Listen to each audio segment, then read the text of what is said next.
Hello everyone, Matt from Model Minutes here and welcome back to the workbench for another unboxing. Today I'm looking at something brand new, and that is the Airfix P-51D Mustang and Messerschmitt Bf109F-4 Dogfight Doubles Set from Airfix. So join me as I take a look inside the box and see what we've got.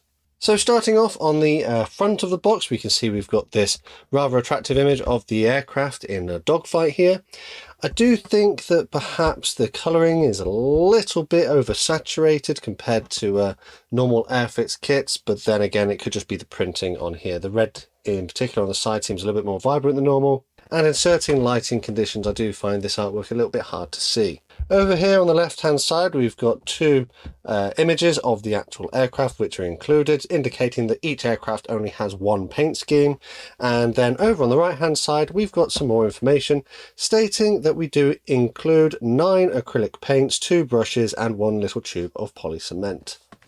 Down on the bottom left we have an item code which is A50193. On the long thin edge we've got some safety warning information, and down here it tells us that it was made in India and the UK. And the other long thin edge has information regarding the actual dogfight set that they've created here. A small note down here makes reference that additional paints may be required to finish the models to a higher specification. So the first one here is a P-51 in a 1944 camouflage and bare metal scheme, and then the second one here is the Messerschmitt Bf109F-4, which again in a 1944 scheme but very heavily mottled camouflage. Tells us that this is a skill level 1 set, and it should be because these are actually the brand new starter set toolings just put into a different box for the dogfight doubles. We do also have 2 Airfix flying hours, which are coupons. If you cut out and keep and you are a member of the club, you can redeem these coupons against more kits. Alternatively, do send them to Models for Heroes so they can do their charitable work. The thin edges feature the same information that was primarily featured on the front of the box. On the back, however, we are shown a couple more images of completed models. But the information presented at the top and on the side is the same as we've already looked at. I particularly like these images because it indicates to a purchaser what could be achieved with them. However, I'm not entirely sure they are actually built models, but more like computer renders, but I could be wrong. What is nice is that it does say that model stands are included, and it's nice to see that some stands are making their way back into model kits. Down here on the bottom right we've got some contact addresses for Hornby Hobbies. We've got a Cartograph logo which indicates that the decals are made by Cartograph, so they should be to really high quality, and the fact that the design and tooling of this kit dates from 2024 and this particular release dates from 2024. So as far as we're concerned it's 2024 when I'm making this video, so this is effectively a brand new product. And bottom left, this has a little holographic sticker indicating that this is an officially licensed product from Boeing. Without any further ado though, let's get into this box and see what we have. And it's a side opening box with an insert tray. Everything comes contained within this little insert tray. So as usual, let's have a quick look at the instructions first before we look at the plastic parts. Instructions are to the typical format from Airfix with actual information about the aircraft at the top here with some specifications. Then we've got some warning information and a few little notes here, particularly saying that we should wash our sprues just to remove any mold release. We open up and then we are met with a little sprue map for the P-51 and some information about which parts need to be cut away. So there are little extra bits of plastic from the moulding process which will need to be cut away. We do also at the top have a key to the different symbols, and then we progress into the build of the aircraft. So starting off, we assemble the very limited cockpit parts, and there is a pilot which can be included if you want to.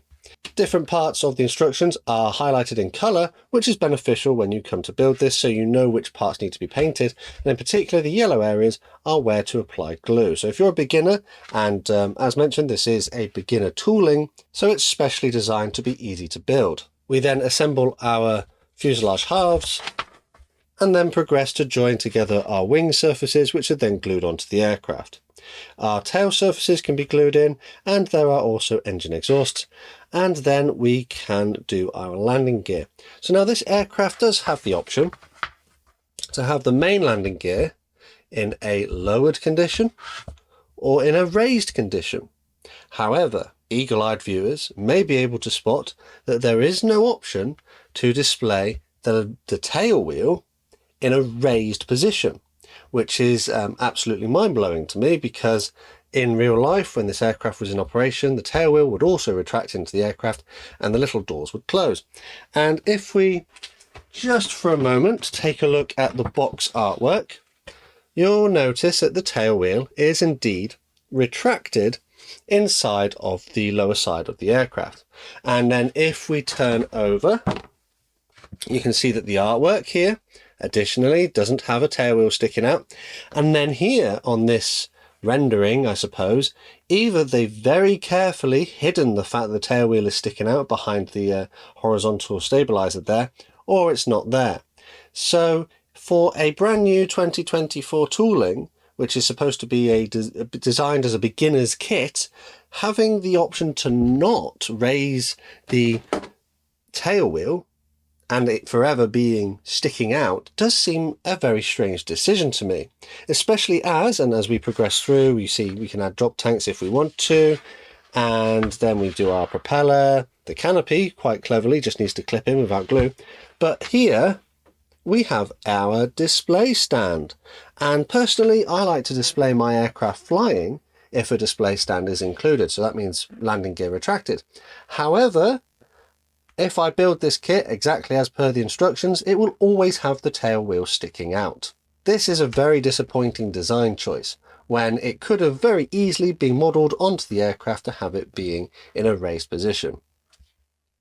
I suppose though they wanted to keep the part count low, and including this feature may involve a small little bit of extra complexity. Let's face it, I have recently built the older 2012 tooling of the P-51D Mustang from Airfix, and that has the option to raise the tail wheel. But that being said, the main landing gear on that aircraft is very fragile, so hopefully they've addressed the fragility of the main landing gear here by making it a little bit more sturdy. But yeah, disappointed about that. So as I build this kit, no doubt I'm going to have to modify the back of the aircraft by cutting those little doors and filling the hole, which is not beginner friendly at all if you ask me. Anyway, painting instructions are in full colour, and this isn't really like a beginner's paint scheme. If you ask me, beginner's paint scheme in my opinion should be like one colour. However, here you can see we've got a green top sides, we've also got some sort of mottling going on, and also we've got some little areas which need to be picked out in different colours as well. I think also the decals may be slightly more complicated. Granted, there aren't that many decals, but getting them in the right places, particularly these stripes here, probably a little bit more tricky if you are a beginner. So there is a specific starter set version of this kit, and I opted not to go for that one, purely because I wanted to get both of these toolings and see what they would be like in this one. But anyways, let's move on to the instructions for the Bf109 then. And once again, we've got our sprue map at the top, and then we start the process very similarly, where we assemble the internal details, add our pilot, and here, lo and behold, they did model the option to have the tail wheel in a raised position. Granted, it's somewhat more simple on the 109 because it simply retracts and doesn't have any doors that go over it. But again, it's a feature that I'm very disappointed isn't on the Mustang. Coming on down then, our engine nacelles come as one piece and they get inserted in between the fuselage half, which then gets glued together. Upper and lower wing surfaces can then be joined and then affixed to the model. Tail surfaces, engine air intake, our various intakes and radiators on the bottom. And then here we do have the option for the main landing gear to be in a raised or lowered position. And interestingly, these do actually come as different parts. So if they could do something like that with the 109, why not the P-51? Propeller assembly is then glued together, and much like the P-51, if you do it correctly, it should be able to freely rotate. And then we have our cockpit, which again doesn't look like it requires glue to be held in place, and then our shadow stand once again, which is inserted into the bottom of the aircraft. I am under the impression that the bottom of the aircraft, they have these little holes for the shadow stands, and they are always going to be present. So if you wanted to not have those holes present, you could fill them. But when I discussed it many years ago, when the original Spitfire Mark V came out in this new starter set range, I said, why haven't they included a little part that you could pop in there just to hide it if you don't want to use the display stand? But again, that's not something that they've considered. Then we come on to the painting instructions, again in full colour with some extra notes, and this, as mentioned, I think is a slightly more complicated paint scheme given the fact that it has quite a lot of mottling. I do struggle with hand painting German camouflage schemes, and I do find the best way for me personally is to airbrush this mottling on, so that's something I may have to explore. But like I said, I haven't bought this as a beginner's set because it's not technically advertised as such, it's advertised as a Dogfight Doubles, and there should be, I think, a more simple version of the Bf109 paint scheme in the actual starter set that they have created for that. After that, in the instructions, we just have some safety information, and that is that. Let's now look at the transfers or decals, and here they are, printed by Cartograph, and I can't see any issues with these. Printing is very nice indeed. The text is legible, and there doesn't seem to be any registry issues. I generally don't have any issues with applying these transfers. And you can see that on the left here, we've got all of the ones for the Mustang. So the Mustang is a little bit more complicated in the transfer department, given that it has these stripes. But then on the right-hand side, we've got more simple ones for the Bf109. Interestingly, though, I do wonder why some of these really tiny ones have been included, seeing as I know the 109 did have quite a few stencils, and they've decided that these are relevant and important to apply, but others aren't. So I just wonder what the reasoning was for these ones in particular, because you could quite happily have just ignored those ones. I do find this a little bit confusing. It does say direction of flight here. So does that mean that the air would be hitting the aircraft like that? Or does it mean that the aircraft is flying that way? I think had those arrows been put on that side of the sheet, it would have been a bit more obvious that the aircraft is traveling that way, because this is the front and this is the back of the wing. So I think maybe those should have been moved up there, because I can anticipate someone getting confused by those arrows, thinking that this is the leading edge of the wing, when actually it's the trailing edge. But other than that, generally, decals should be absolutely fine. So, accessories then. I'm probably not going to use these Humbrol acrylics, purely because I've got so many other bits and pieces to use, but we will have a look at them and see if they are usable. In the past, I have struggled with these paints on occasion, purely because they've dried out. So hopefully they've addressed that issue. I was told that they are have developed a new paint pot to prevent them from drying out. So, first up, paintbrushes. We've got a size 0, which is quite a small one, and that looks okay. And then we've got a size 4, which is a much bigger one. Generally, I don't really have any issues with the Humbrol paintbrushes. I think they work absolutely fine. Humbrol polycement then, this is the older style tube glue. I can open it. I've had it before where they've been like sealed shut by the glue. They are generally fine, they do work, however it's not the best cement out there, and if you've built a few kits you probably would have a better glue anyway. Right, so paint, we've got 27, 53, 32, 11, 91, 155, 24, 33 and 65, which Airfix sort of considers to be the basic colours that you require for all of these, the two aircraft that are included. However, I would argue that perhaps they're not necessarily the most accurate. 65 would be your lower blue for your 109, that seems to be wet and ready to use. 33 is black, you can use that for tyres and prop blades, that's ready to use, that's good. 24 for the nose of the aircraft, for the Mustang, and the gun ports, which also is still wet, that's good. And 32 is a sort of grey colour, which is used on the 109. That's good, that's usable. 11 is your metallic silver. I don't really rate the metallic silvers from Humbrol. I do find other products better, but this could be completely usable. and may give a reasonable finish on your aircraft. 91, I think this is your dark green for your 109. 155 is your olive drab. Oh, that one's a bit sort of clumpy. That one will need, it's still wet, but it'll need mixing up. What's this? 53, I think. Yeah, 53. That's your gunmetal colour for your engine exhausts. That one will need mixing as well. It's sort of separated out. And 27, which is another colour for the 109, lighter grey. So generally all the paints there look usable. So if I was going to do this as a sort of starter set build, I should have no major issues with those. As discussed, however, I'm probably not going to do it as a starter set build because they aren't technically built as a starter set. So let's get the first one down onto the bench. This looks to me to be the 109, and these new starter set toolings don't come with the frames all the way around the outside of the plastic parts apart from the canopies, which some people don't really like because it could end up damaging them, but I guess it's like a plastic saving measure. But anyway, let's look at the clear part then. So the clear part is just the canopy. The framing on that looks to be quite nice indeed. It's crystal clear. I can't see any blemishes. Yeah, should go onto the model quite nicely. Can't see any flash. That's fair enough. So then the dark grey plastic, we've got 1, 2, 3. 3 of these little sprues here.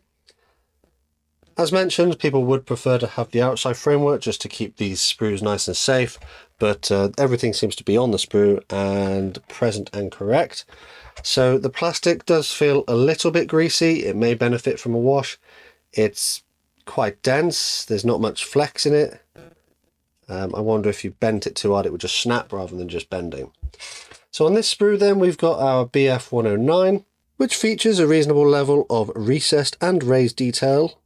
Panel lines all being of the recessed nature. There are some little rivet details in a few places, but not much. We also have our internal cockpit area, just some little hints of detail there.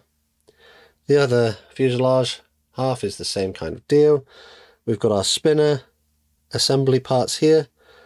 That looks to me to be the aerial mast. However, I don't know if you can notice it, but mine is slightly bent. It has got bent at some point. I can probably gently bend that back into shape. We have our pilot. Doesn't look too bad. I have seen better pilots, but the moulding is quite good. He does look a little bit oddly sized, like his torso seems really short and his legs seem really long, but that could just be me. But yeah, I will end up using that because he's going to be flying.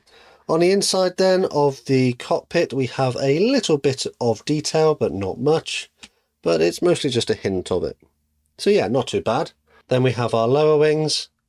The ejector pin marks are away from the visible areas, which is really nice. And there is some subtle detail here. You can see the sort of ribs where on the ailerons. Flip over. Again, details are quite simple, of the recessed variety, with a few little rivets, particularly on the wings there, being present.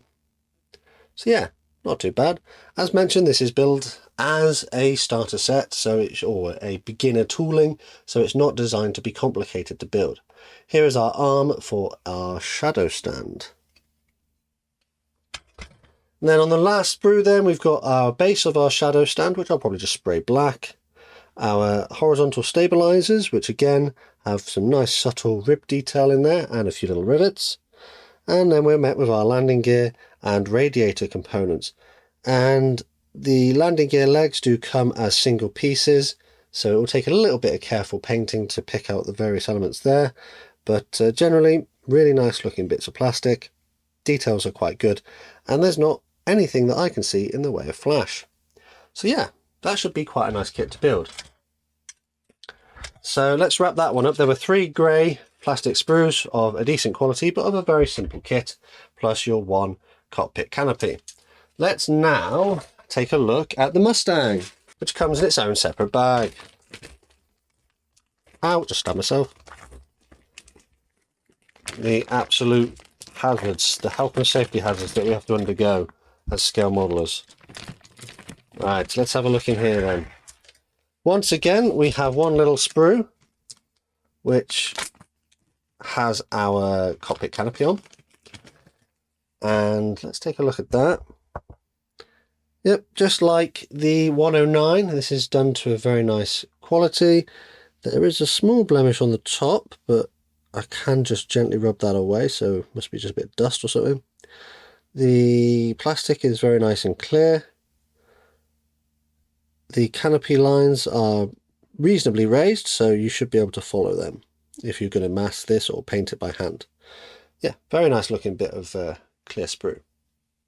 And then we have, just like the 109, we've got three dark grey plastic sprues. It's the same quality of plastic, a little bit greasy, a little bit hard, but generally okay.